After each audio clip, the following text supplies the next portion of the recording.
Nesse momento histórico, duas buscas coexistem na aridez do deserto do Atacama. A primeira busca é dos astrônomos. Os instrumentos deles funcionam melhor na secura desse deserto, porque é aqui que o ar é mais transparente que nenhum outro. Os maiores projetos de astronomia do mundo ou operam no Atacama ou operam fora da atmosfera terrestre. A segunda busca, ocorrendo no Atacama, é pelos restos mortais dos dissidentes da ditadura chilena. Ainda circulam por lá familiares desses mortos, às vezes com uma pazinha nas mãos, revirando a areia, as pedras e o sal, atrás de um ou outro fragmento de osso. A busca dessas pessoas, e geralmente elas são mulheres, às vezes foi incompreendida no Chile. Elas estão focadas demais no passado, obcecadas pelo tempo que se foi. Essa é a crítica. Tal vez muchos dirán, ¿para qué queremos huesos? Yo los quiero. Y muchas de las mujeres lo quieren. Cuando a mí me dijeron que había una mandíbula de Mario, dije, yo no la quiero. Se lo dije a la doctora, que era la Patricia Hernández. Pati, le dije, yo lo quiero entero. Se lo llevaron entero, yo no quiero um pedaço. Mas um dos astrônomos, que divide o deserto com essas mulheres, discorda.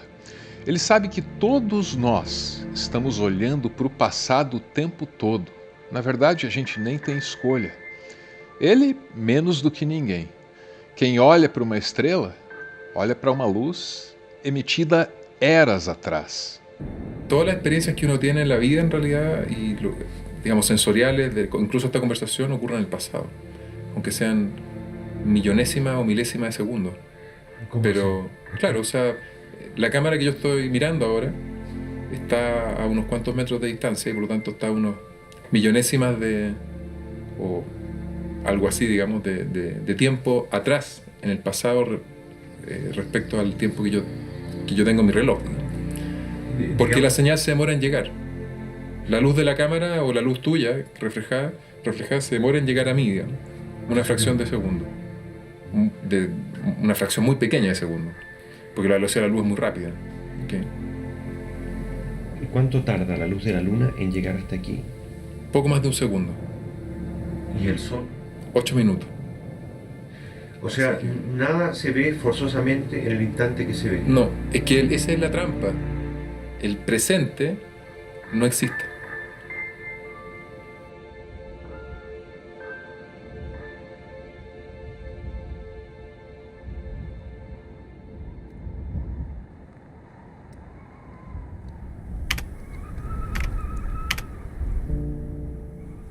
É sobre o tempo que as nossas existências se equilibram, mas embora o tempo pareça linear, a verdade é que ele faz lá as suas manobras, dá as suas piruetas. Um bom exemplo é o videogame. A TV emite luzes e sons que levam um tempo para chegar até você. A luz é tão rápida quanto o universo permite. O som é 874 mil vezes mais lento, só que perto da sua capacidade de perceber o tempo, isso é muito rápido mesmo assim. Para você, na frente da TV, tudo parece simultâneo. É a armadilha do presente, é a ilusão do instantâneo. E você está sempre negociando com essa ilusão. No momento em que você toma consciência das luzes e sons, você toma uma decisão, lá no íntimo do seu cérebro. Seu cérebro comunica essa decisão aos seus dedos, bem posicionados no controle. E aí você aperta um botão. E quando todo esse processo de negociação com as menores frações do tempo falha, aí a gente comete erros, sofre, sai perdendo. Um bom exemplo disso é a Aurora. A Aurora é o nome desse macaco aí que está jogando videogame, com a cabeça coberta por todo tipo de sensor. O jogo ali é simples. Um alvo aparece na tela, a Aurora vê o alvo, ela usa um joystick muito simples para mover o cursor para dentro do alvo. Só que por trás da simplicidade do jogo está a complexidade do tempo. Tempo para a luz da tela chegar até a Aurora, tempo para a Aurora decidir, tempo para o cérebro da Aurora comunicar o que decidiu e coordenar uma reação motora. Tempo para o controle captar o acionamento do joystick e transformar isso no movimento do cursor na tela. Podem ser prazos curtos, mas são muitos prazos. E a Aurora se perde no meio disso tudo. Antes mesmo do alvo aparecer, ela tenta acertar por chance, ou seja, ela tenta roubar o jogo, né? Você vê que ela consegue acertar em 99% dos casos, ela chega lá e entra dentro do alvo, mas ela está tão ansiosa para tomar o suco de laranja que antes mesmo do alvo aparecer, ela tenta acertar, mas é impossível acertar por chance, porque existem 32 posições aleatórias para esse alvo aparecer, então ela nunca vai saber onde vai ser o próximo alvo. Algumas vezes ela acerta, né? No Atacama, o foco está nos ossos do passado, e o sentimento que domina é uma tristeza, que é muito profunda, é muito verdadeira, tem até a sua beleza, mas é tristeza mesmo assim. No laboratório, o foco está no suco de laranja do futuro, e o sentimento que domina é uma ansiedade, que é muito atenta, que é muito comprometida com o objetivo, que induz ao movimento, mas que é ansiedade mesmo assim. E onde estará então o presente, essa utopia localizada no tempo, livre de toda tristeza e de toda ansiedade? O cientista diz que o presente não existe. Talvez ele seja bom demais para ser verdade. Mas a gente vai procurar mesmo assim. Mas só depois de falar sobre esse brinquedo que virou mídia, o videogame, e sobre o quanto ele é útil para formular analogias, para especular sobre esse universo. A condição humana é cercada de incertezas. De onde viemos? Para onde vamos? Tudo que a gente sabe é que está nesse mundo por um tempo limitado. Não sabe o que veio antes, não sabe o que vem depois. E aí a nossa espécie especula sobre a natureza dessa realidade aqui, desde sempre. A ideia de que esse universo todo possa ser uma ilusão nunca saiu de moda. Desde Platão, com a alegoria da caverna. A diferença é que ele usava a tecnologia do tempo dele, né? Formulou uma alegoria pensando em um jogo de ilusões com luzes e sombras. Mas o tempo passou. Hoje a gente tem simulações, videogames, e é exatamente aí que entra Existence, um filme de 1999 do David Cronenberg. Filme desconcertante, sabe? Tem um pouquinho de terror, mas é muitíssimo interessante e tem uma atuação primorosa do Jude Law. Seria difícil de achar um filme desses aqui no Brasil, mas ele tá lá, na nossa Fílmica. Para quem não conhece, essa é a plataforma de streaming brasileira com uma curadoria caprichada que gringa nenhuma tem. E a Fílmica oferece condições especiais para o público aqui do nosso humilde canalzinho. Especiais, claro, mas limitadas pelo tempo, como tudo que é bom, né? Vai até o dia 30 de junho, hein? Atenção, o plano mensal, você usa o cupom ARVRO. Aí ganha um desconto vitalício. A assinatura cai de R$ 16,90 para R$ 14,90. Outra opção é o passe anual. Usa o cupom PIXARVRO, paga no Pix, ganha R$ 70 de desconto, sai por R$ 99,90. Um ano inteirinho de conteúdo de primeira. Lembrando que esses cupons só valem até o dia 30 de junho. O link está fixado no topo da caixa de comentários. Sempre muito bem frequentada, com todo mundo se comportando direitinho, né? Por que é que o Miguel Nicoleles foi colocar um macaco para jogar videogame? Bom, de certo é porque ele é um cientista e é isso que os cientistas fazem, tudo bem, mas qual era o experimento? Porque mover o joystick era só o primeiro estágio. O objetivo final era que a Aurora nem precisasse usar as mãos para mover aquele cursor na tela, e deu certo. Mas enquanto ela estava fazendo isso, tomando meio litro de suco laranja por tarde, nós estávamos registrando a atividade dos neurônios, mandando para aquele sistema de computadores e tentando ver se o braço robótico aprendia a executar os mesmos movimentos do braço que vocês estão vendo aqui, ó, embaixo, né, os movimentos bem delicados, bem precisos, para que ela pudesse ganhar o jogo. E nessa noite, em 2003, nós realizamos o que nós esperamos durante muito tempo. Nós removemos o joystick, Nós ligamos a interface cérebro-máquina, olhamos um para o outro e esperamos ver o que a Aurora ia fazer, porque ninguém tinha a menor ideia como ela reagir. E o que a Aurora realmente queria era tomar suco de laranja, ela não estava nem aí para nós. E, para nossa surpresa, ela continuou jogando o jogo. Só que agora ela não precisa mexer o corpo dela. Ela só precisa imaginar a trajetória, e essa trajetória está sendo lida em tempo real, com uma subamostragem tremenda, várias ordens de magnitude menos neurônios do que os 100 milhões de neurônios que ela tem no córtex motor dela. E, como vocês podem ver, a Aurora continua a jogar e tomar o seu suco de laranja. E o tempo é um fator importantíssimo desse experimento. A fração de segundos que leva para o cérebro da Aurora enviar seus comandos para o braço mecânico não pode ser muito diferente daquela fração de segundos que ela levaria para controlar o próprio braço, o braço de verdade. E quando há uma sincronia, o braço mecânico passa a ser efetivamente o braço da Aurora. Esse braço robótico, muito rapidamente, foi assimilado pelo cérebro da Aurora como se fosse o terceiro braço dela. Como se ela tivesse não só os 2 braços biológicos, mas um braço extra. Porque, como vocês veem no gráfico embaixo, não preciso explicar os detalhes, os neurônios do cérebro da Aurora começaram a responder ao braço robótico, tanto ao planejar o movimento, quanto ao feedback tátil ou visual que era gerado pela realização do movimento. E se as informações que saem do cérebro puderem ser traduzidas para alguma coisa que uma máquina entenda e enviadas com velocidade suficiente, aí essa máquina, que a essas alturas já seria um pedaço da Aurora, poderia estar em qualquer lugar do mundo. Experimentos subsequentes mostraram que você não precisa ter o robô nem do outro lado da Aurora. Nós fizemos um experimento em que um robô estava em Kyoto, no Japão, um robô humanoide que anda de forma, né, como nós, e a fonte dos sinais cerebrais estava no meu laboratório em Durham.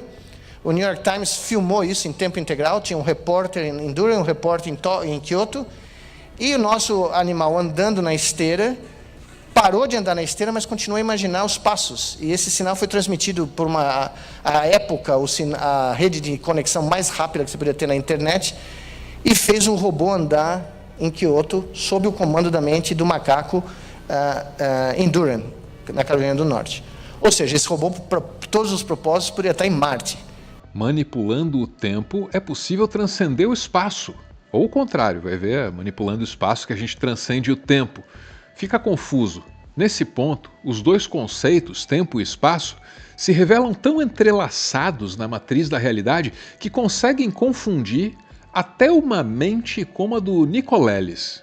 A distância de a distância de espaço foi eliminada, o espaço foi contraído, desde que você consiga transmitir esse sinal muito rapidamente. Apesar da confusão inevitável, tem uma mensagem clara aí. É lutando contra o tempo que a humanidade pode conquistar o espaço e se fazer presente em todos os lugares. Se fazer presente. Só que o presente não existe, né?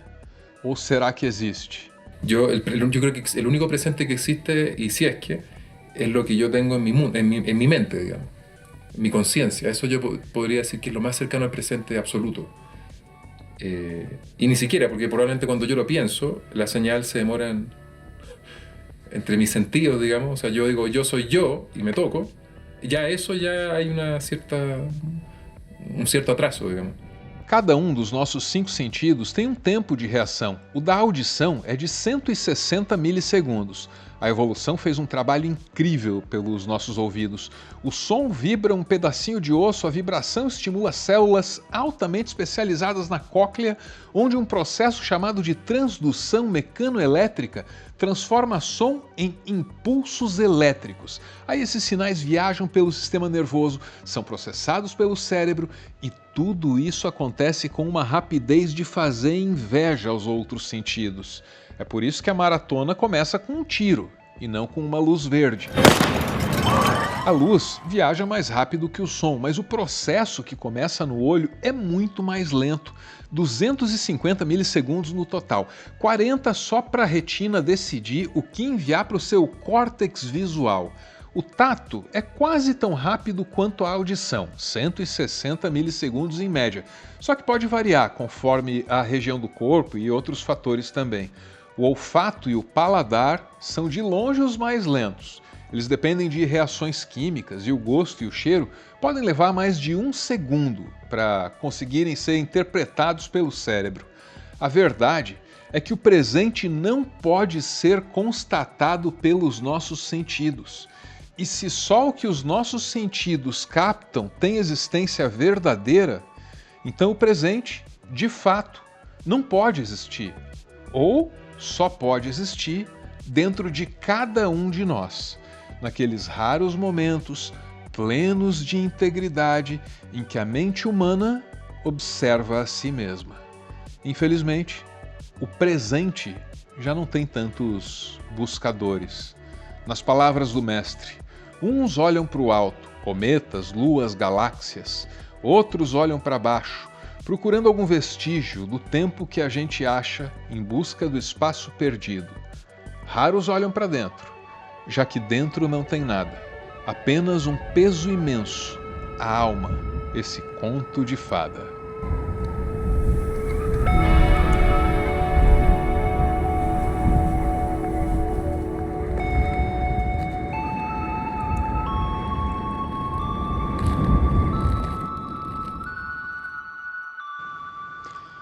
Ponto final em mais um textão, e nas considerações finais eu vou dizer apenas que aquele que puder conceber o tempo muito mais como uma dádiva que como um prazo, esse tem todas as chances de se reconciliar com todas as coisas desse universo, tem todas as condições de viver pleno e feliz.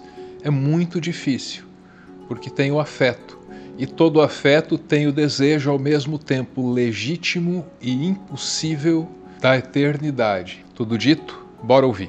É o PS. Em 2021, eu levei a minha mãe para uma UPA de madrugada. Era o ápice da Covid no Brasil. E aí, depois de ficar internada no PA por um dia, surgiu um leito em um hospital um pouco mais preparado, que possuía UTIs. E quando eu estava assinando os papéis, o paramédico da ambulância me chamou em um canto e me disse que eu poderia ver minha mãe naqueles momentos de preparação para o transporte. E as palavras que ele falou me assombram até hoje. Ele disse: "Se despeça da sua mãe". E eu me despedi. E se seguiu uma batalha que ela venceu sob duras penas, sabe? Aí, meses depois, a minha avó de coração foi internada nessa mesma UPA. E aí não haviam leitos, não teve tempo de se despedir, eu não pude ouvir a voz dela uma última vez, e ela morreu sozinha. E foi enterrada em um caixote sem velório, e um funcionário da vigilância sanitária borrifou cloro antes de fecharem a cova. Até aquele momento, eu não tinha entendido o motivo da sinceridade brutal do rapaz paramédico que me disse para me despedir da minha mãe. Mas a realidade é que tudo nesse universo segue um ciclo de início e encerramento, né? O presente, o passado e o futuro são marcados por certas cerimônias, ou ritos, ou mesmo pequenos atos que demarcam delicadamente o tempo na nossa vida. Não poder ter visto a Dona Ana uma última vez sempre me faz pensar que o cheiro de biscoitos de nata vão me fazer vê-la de novo. Muito obrigado por dividir comigo essa sua dádiva chamada tempo. Espero tê-la honrado e torço para que você sempre escolha usá-la com muita sabedoria. Um beijo e, como sempre, valeu!